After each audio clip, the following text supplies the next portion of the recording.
नमस्कार.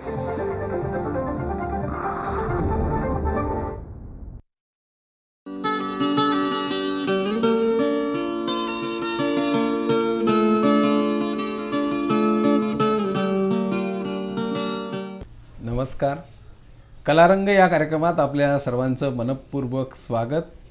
कलारंग म्हणजे दिग्गज कलाकारांपासून नवोदित कलाकारांपर्यंत विविध कला प्रकारामध्ये उत्तम कलाकीर्ती घडवणाऱ्या कलाकारांच्या कला वाटचालीचा परिचय करून देणारा कार्यक्रम. मंडळी, आनंदाच्या किंवा विरंगुळ्याच्या क्षणी आपण कविता किंवा गाणं गुणगुणत असतो. अशावेळी आपल्याला भावलेल्या गेय कवितेंचे शब्द नकळतपणे आपल्या ओठावर येत असतात. आपल्या आयुष्यामध्ये शालेय वयात पहिल्यांदा कविता भेटते ती पाठ्यपुस्तकातून आणि ती आपल्या मनावर खोलवर संस्कार करून जाते. कविता म्हणजे असतं काय? कविता म्हणजे असते सरस्वतीची झंकारणारी वीणा. कविता म्हणजे सुंदर मनातील शब्दरूप भावना. कविता म्हणजे जगण्याचं दर्शन आणि वास्तवाचं निरीक्षण. कविता म्हणजे प्रत्येकाच्या मनामनात फुलणारी एक वेल असते आणि या वेलीवर उमलणारी भावनांची शब्दफुले असतात. अशाच शब्दांची सुंदर गुंफण कवी आपल्या रचनेमध्ये करत असतो. अशाच सुंदर शब्दफुलांची गुंफण करून उत्तम कविता निर्माण करणारे कवी आणि त्याचबरोबर चरित्रात्मक गद्यलेखन करणारे लेखक वि.दा. पिंगळे सर यांच्याशी आपण संवाद साधणार आहोत. नमस्कार. नमस्कार. आपण कवी म्हणून परिचित आहात, तेव्हा काव्यलेखनाची किंवा कवितेची आवड आपल्याला नेमकी केव्हापासून? सर, मुळात म्हणजे मी एका ग्रामीण भागातून आलो आणि माध्यमिक दशेमध्ये असताना पाठ्यपुस्तकातनं आम्हाला कविता आमचे सपकाळे सर असतील, पी डी पवार सर असतील, ते अतिशय चाल लावून अशी कविता शिकवायचे. आणि मला असं बऱ्याचदा वाटायचं की कविता म्हणजे नेमकं काय असतं. मी बऱ्याचदा तास संपल्यानंतर सरांकडे जायचो, सर कविता कशी लिहिता येते, कविता लिहिण्यासाठी काय करावं लागतं. सरांनी सांगितलं की आपली खानदेशची परंपरा एवढी मोठी आहे. बहिणाबाईंच्या कविता असतील, बालकवी ठोंबरेंच्या कविता असतील, नादो महानोरांची कविता असेल, तू ती पुस्तकं वाच. आणि त्या काळामध्ये मला त्यांनी छोटी छोटी अशी पुस्तकं दिली. त्यावेळेला कविता नेमकी काय असते मला काही कळत नव्हतं, फक्त कविता वाचायचो. आणि कुठंतरी असं वाटायला लागलं की आपण ही कविता लिहून पाहावी का. मग कुठंतरी अशा 2 ओळी लिही, 4 ओळी लिही, सरांना दाखव. सरांनी कौतुक करायचे आणि त्यामुळे ते कौतुकातनं वाटायचं की आपण लिहू शकू. पण माझ्या कवितेला खरी एक वाटचाल किंवा एक मोटिवेशन ज्याला म्हणतात ते महाविद्यालयीन जीवनामध्ये मिळालं. की कॉलेजचं जीवन हे फार वेगळं असतं. 10वीपर्यंत मी कविता 2-3 कविता संग्रह वाचले असतील, पण मग आमच्या एरंडोल महाविद्यालयामध्ये मोठं ग्रंथालय होतं. आणि एरंडोल महाविद्यालयामध्ये असताना प्राध्यापक वाना अंधडे नावाचे एक मोठे कवींशी माझा परिचय झाला. आणि तिथून मला कविता म्हणजे नेमकी काय असते, आपण कविता लिहू शकतो हा आत्मविश्वास माझा निर्माण झाला. आणि त्या काळामध्ये मी छोटे छोटे असे 4-4 ओळींच्या कविता लिहू लागलो. की कधी मोजता येतात का झाडावरची पानं, तसं असतं आईवडिलांचं देणं. एक सामाजिक आशयाचं आपण कविता लिहू शकू. आणि पुढे मग मी कविता लिहून झाले की सरांना दाखव. प्राध्यापक चिमकर सर असतील, प्राध्यापक वाना अंधळे सर असतील, ते म्हणायचे विदा तू खूप सुंदर कविता लिहितोस, विकास तू सुंदर कविता लिहितोस, लिही. पण त्या काळामध्ये सरांनी मला सांगितलं की जर तुला उत्तम कवी व्हायचं असेल तर तू आधी उत्तम वाचक हो. ग्रंथालयातनं मी नादो मानोरांच्या कविता वाचून काढल्या. अनेक कवींची कविता संग्रह मी त्यावेळेस वाचली. पाडगावकरांचं मला खूप त्यावेळेस वाचलं. आणि वाचता वाचता मग मी जसं लहान लहान कविता लिहायला लागलो. FY-SYला असताना मी चारोड्या जो प्रकार असतो ते भरभरून लिहायला लागलो. कॉलेजचं जीवन असतं, प्रेमाचे सगळे अंकुर आपल्या येतात, अनेक मित्र असतात. सर, मला सांगायला असा आनंद होईल की दिवसातनं मी 100 चारोड्या लिहायचो. आणि त्याच दरम्यानमध्ये प्रतिभा संवाद नावाचा एक कार्यक्रम आमचा अंमळनेरला होता. तिथं मला जाण्याची महाविद्यालयाच्या वतीने प्रतिनिधी म्हणून माझी निवड झाली. तिथं पहिल्यांदा मी चंद्रशेखर गोखले असतील, प्रवीण दवणींची भेट घेतली. आणि कविता काय असते हे मला तिथून समजलं. आणि माझ्यातला कवी इतका जागृत झाला की तिथून आल्यानंतर मी दिवसाला 100 चारोड्या लिहायला लागलो. मग ते प्रेमाच्या चारोड्या सगळ्या असतील. त्यावेळेला एरंडोलला एक वर्तमानपत्र होतं, एरंडोल वार्ता म्हणून. त्यात माझे एक चारोडीला पहिला नंबर मिळाला की शेतावर तुला पाहिलं की खूप बरं वाटायचं, ओल्या चिंब तुझ्या चेहऱ्यावर मला उद्याचं स्वप्न दिसायचं. मग प्रेमाचा चारोड्या साहजिक असल्यामुळे मग त्यानंतर मी विरह नावाचा एक असं एक चारोळी संग्रह प्रकाशित केला. नंतर झोपडीतला जीव नावाचा चारोळी संग्रह प्रकाशित केला आणि वाटायला लागलं की आपण कविता लिहू शकू. मग दीर्घ कविता मी लिहायचो. अशा पद्धतीने माझा हा कवितेची वाटचाल सुरू झाली. म्हणजे उमलत्या वयात चारोळी लेखनानं कविता लेखनाला सुरुवात झाली. हा, चारोळी त्यानंतर अजून कविता आणि कवितांची पुस्तकं काय काय झालेली आहेत आपली? त्यानंतर मी खऱ्या अर्थानं मी महाविद्यालयीन जीवनामध्ये ही 2-3 पुस्तकं माझी आली. झोपडीतला जीव असेल, विरह असेल.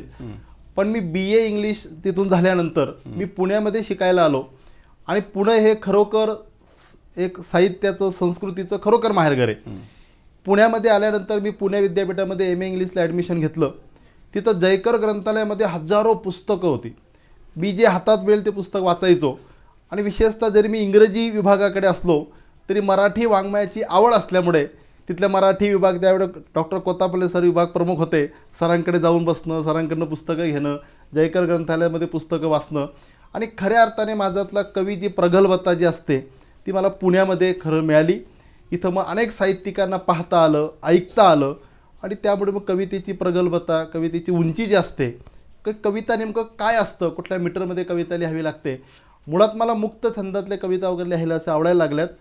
आणि मी MAला असताना माझं गावशिव नावाचं एक कविता संग्रह, ग्रामीण कवितेचं कविता संग्रह, एक दीर्घ कवितांचा कविता संग्रह प्रकाशित झाला. डॉक्टर कोतापल्ले सरांचं हस्ते प्रकाशित झालं आणि मग तिथून मग ऊन सावले असेल, निसटते क्षण असेल, अशी कविता संग्रह माझी येत गेली. आतापर्यंत किती कविता संग्रह तुमचे? एकूण माझे 6 कविता संग्रह प्रकाशित झाले. चारोळे आणि दीर्घ कवितांचं तुम्ही सांगितलं, पण यापेक्षा अजून प्रकाशित झालेल्या कविता संग्रहांचं वैशिष्ट्य किंवा वेगळेपण असं काय सांगता येईल? सर, कॉलेज जीवनामध्ये जे चारोळी जो प्रकार मी लिहित होतो त्या काळामध्ये चंगो चंद्रशेखर गोखलेंचं मी माझं असेल किंवा प्रसाद कुलकर्णीचे काही पुस्तकं असतील, एक त्यावेळेस एक प्रेमाचं असं एक फॅड होतं की चारोळी म्हणजे प्रेमावर असं लिहिली जायची. मग मी असंख्य प्रेमाच्या कविता लिहिल्यात. पण माझं लक्षात आलं की अनेक असे सामाजिक प्रश्नसुद्धा आहेत की जे प्रश्न 4 ओळींमध्ये पकडता येतील. एक मी उदाहरण सांगतो की शनिवारी शनी मंदिरात भक्तांची गर्दी असते, रविवारी मात्र तेथे कुत्र्यांची वस्ती असते. एक सामाजिक प्रश्न आहे की एका बाजूला लोक परमेश्वराकडे जातात, शनिवारी गर्दी, रविवारी काय असतं, मोकळं असतं. नंतर शिक्षणाविषयी मी एक चारोळी लिहिली होती की शिक्षण घेऊन मोठं व्हावं असं मलाही वाटायचं, शिकायला लागलो तर सारं घर उपाशी मारायचं. शिक्षणाचं सगळं ते वाढलेलं आर्थिककरण. नंतर मग प्रेमाचे अनेक चारोळ्या लिहिल्या. त्यातली माझी एक चारोळी प्रेमाची खूप गाजलेली आहे की तुझ्या लग्नाच्या मंडपात मी फुलांची माळ आणली होती, तुझ्या लग्नाच्या मंडपात मी फुलांची माळ आणली होती, तू सुखी राहावीस म्हणून मी ती गणपतीला वाहिली होती. मग असं एक सामाजिक विषयाचं पण मी लिहित गेलो, प्रेमावर पण लिहित गेलो. पण पुढे पुढे असं लक्षात आलं की समाजामध्ये असे अनेक प्रश्न आहेत, शेतकऱ्यांचे प्रश्न असतील, लोकांचे प्रश्न असतील. मग मी त्या पुढे सामाजिक प्रश्नावर कविता लिहायला लागलो. कविता संग्रहाचं तुम्ही प्रकाशन तर केलंच, बरोबर आहे. पण व्यासपीठीय कवी म्हणून सुद्धा तुम्ही बऱ्यापैकी पुणे शहरात परिचित आहात. त्या वेगवेगळ्या कविता कवी संमेलनांमधून आपण कविता सादर करता. या संग्रहांमधल्या तुम्हाला भावलेल्या किंवा आवडलेल्या किंवा रसिकांना आवडतील अशा काही कविता आपण सादर कराव्यात अशी विनंती. हरकत नाही. सामाजिक आशयाच्या 1-2 माझ्या गावशिव पुस्तकातल्या कविता आहेत की नेमकं गावशिव म्हणजे काय नेमकं असतं, किंवा शेतकऱ्यांचे प्रश्न मी त्यामध्ये मांडलेले आहेत की शेतकरी हा सर्वांचा पिता आहे, पण त्याची झालेली अवहेलना ते कुठंतरी कवी म्हणून मला अशी जाणवली आणि मी गावशिव नावाची अशी कविता लिहिली की नको ती काटी कुटी भर शेतात उगली, जी टाकली बी ती सारी मातीत सडली. की शेतकरी या कवितेतनं लोकांशी बोलतोय की नेमकं माझं काय झालं. नको ती काटी कुटी भर शेतात उगली, जी टाकली बी ती सारी मातीत सडली, सोन्यासारख्या बाळाले निजवते बांधावर, घर धन्याचा पावला माग राबते दिवसभर. काय पेरावं शेतात नाही पावसाचा भरोसा, घाम गाळून या जीवास नाही कुठला दिलासा, स्वप्न पाहून शेतामंदी जीव उतारास आला, कर्जाचा वारसा बापानं पोरा हातात दिला. बोंडारी वाढली डोक्यावर, बोंडारी कसं एक काटेरी गवत आहे की बोंडारी वाढली डोक्यावर, नाही धरत पीक ताव, कधी होईल पीक बोंडारी, तेव्हा सजतील गाव शिव, तेव्हा सजतील गाव शिव. की गावाचा विकास काय होत नाही, नेमकं शेतकऱ्याचं दुःख या कवितेतनं मांडलं आहे. असे अनेक सामाजिक आशयाच्या कविता आहेत. एक शेतकऱ्यावर दुसरी एक कविता अजून आहे की सामाजिक प्रश्नावर एक कविता लिहिली आहे. 11वी-12वीला असताना एक कविता, ती कविता मी या पुस्तकात मुद्दाम टाकली. मानव बोध नावाची कविता आहे की माणसांच्या विविध अंगांचं मी दर्शन या कवितेतून व्यक्त केलं आहे. गळ्यात माळा घालतात, जगाला गोड बोलून फसवतात. गळ्यात माळा घालतात, जगाला गोड बोलून फसवतात, माणुसकीला लाथा मारतात, याला काय माणूस म्हणतात काय? हा त्या काळामध्ये एक तरुण असताना मला एक पडलेला प्रश्न की नेमकं माणसं का कशी वागतात? शिक्षणासाठी कष्ट करतात, नोकरीसाठी पैसे भरतात, पैसे खाता खाता शेवटी सस्पेंड होतात, याला काय माणूस म्हणतात काय? भीक मागून पोट भरतात, जमला थोडा पैसा की दारावरच्या भिकाऱ्यास लात मारतात, याला काय माणूस म्हणतात काय? हुंड्यासाठी अडून बसतात, नाही दिला तर उभी जाडतात, नंतर मात्र जेलमध्ये सरतात, याला काय माणूस म्हणतात काय? प्राण्यांवर दया करतात, रविवारी मात्र बकरा कापतात. प्राण्यांवर दया करतात, रविवारी मात्र बकरा कापतात, संध्याकाळी गटारीत लोळतात, याला काय माणूस म्हणतात काय? याला काय माणूस म्हणतात काय? सामाजिक आशयाची एक अशी कविता होती. काव्य लेखनाबरोबरच गद्य लेखनाला नेमकी केव्हा सुरुवात केली तुम्ही? सर, मी पुणे विद्यापीठामध्ये असताना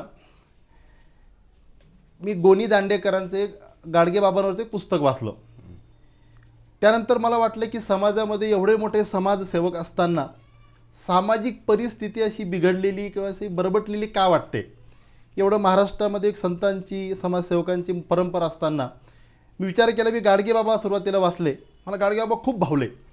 त्यानंतर मी साने गुरुजींचं पुस्तकं अनेक वाचली, ज्योतिराव फुलेंची पुस्तकं वाचली आणि मला चरित्र वाङ्मय वाचण्याची खूप आवड निर्माण झाली. आणि असं मला वाटलं की मानवी मूल्यांच्या पूजेत ज्या महापुरुषांनी आपलं सगळं आयुष्य घातलं, समाजाला चांगल्या वळणावर आणण्याचा प्रयत्न केला, पण ती माणसं आज नेमकी समाजाला का विसर पडला? तरुण पिढीला गाडगेबाबा फक्त नाव माहिती आहे, साने गुरुजी फक्त नाव माहिती आहे, पण त्यांनी काय कर्तृत्व केलं माहिती नाही. विचार केला की कवी आता भरपूर आहेत, कविता आता बस झालं, कुठंतरी आपण एखादं चरित्र वाङ्मय लिहावं आणि जेणेकरून ते विद्यार्थ्यांसाठी बालवाङ्मय लिहावं की नवी पिढीला गाडगेबाबा काय आहे, साने गुरुजी काय आहेत, अण्णाभाऊ साठे काय, ज्योतिराव फुले काय, हे कळावं. मग त्या हिशोबाने मी सुरुवातीला गाडगेबाबांचं छोटंसं चरित्र लिहिलं आणि वाटलं की आपण चरित्र वाङ्मय लिहू शकू. आणि पहिल्याच माझ्या पुस्तकाला अनेक लोकांचा अभिप्राय आल्यात. मला सांगताना अभिमान वाटतो की प्राध्यापक ग.प. प्रधान सरांचं मला पत्र आलं की गाडगेबाबाचं पुस्तक तुझं खूप सुंदर झालं.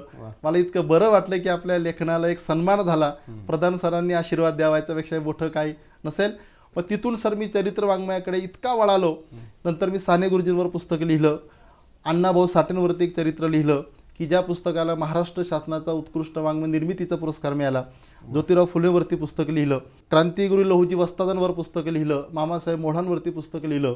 आणि मला वाटलं की चरित्र वाङ्मयाची नव्या पिढीला गरज आहे. मी असं अनेक पुस्तकं वाचली. डॉक्टर निर्मल कुमार फडकुले सरांचं एक पुस्तक मला सुखाचा परिमळ पुस्तक वाचायला मिळालं आणि वाटलं की संत ज्ञानेश्वर माऊली इतके महान संत, त्यांनी पसायदानाचा एवढा मोठा अर्थ आहे. पसायदान एक उत्कृष्ट भावगीत आहे. मी सर्वांना, पालकांना विशेषतः अशी विनंती करेल की आपण मुलांसाठी घरामध्ये अनेक पुस्तकं खरेदी करा. घरामध्ये गाडगेबाबांचं, साने गुरुजींचं, श्यामचे पुस्तक असलंच पाहिजे. त्याचसोबत ज्ञानेश्वर माऊलींचं पसायदानसुद्धा घरात जर असेल तर नवी पिढी ही ज्ञानेश्वर माऊलींसारखी शुद्ध निघाल्याशिवाय राहणार नाही. त्यांचं पसायदान मी तुम्हाला एक कडवं म्हणून दाखवतो. आता विश्वात्मके देवे, येणे वाग्यज्ञे तोषावे, तोषुनी मज द्यावे पसायदान हे. जे खळांची व्यंकटी सांडो, तया सत्कर्मी रती वाढो, भूता परस्परे पडो मैत्र जीवांचे. जे खळांची व्यंकटी सांडो, तया सत्कर्मी रती वाढो, भूता परस्परे पडो मैत्र जीवांचे. खूपच छान. सह्याद्री वाहिनीतर्फे तुम्हाला मनपूर्वक हार्दिक शुभेच्छा. धन्यवाद सर. पाहिलंत मंडळी, उमलत्या वयात माणूस प्रेम काव्याकडे वळतो, पण त्याचबरोबर आजच्या संगणक युगामध्ये कॉम्प्युटरशीच अधिक युवकांची मैत्री जडलेली दिसते किंवा लहान मुलंसुद्धा संगणकावरच खेळ खेळताना दिसतात. पण अशाही काळामध्ये उत्तम संस्कार करणारी चरित्र लेखनाची आजच्यासारखी जी पुस्तकं आहेत ती पालकांनी मुलांना वाचायला दिली पाहिजेत आणि उत्तम वाचन संस्कार घडवले पाहिजेत असंच आपल्याला म्हणता येईल. तेव्हा आपण आजच्या कार्यक्रमातनं हाच बोध घ्यावा आणि वाचन संस्कार आणि मराठीच्या वाढीसाठी प्रयत्न करावा अशी सदिच्छा.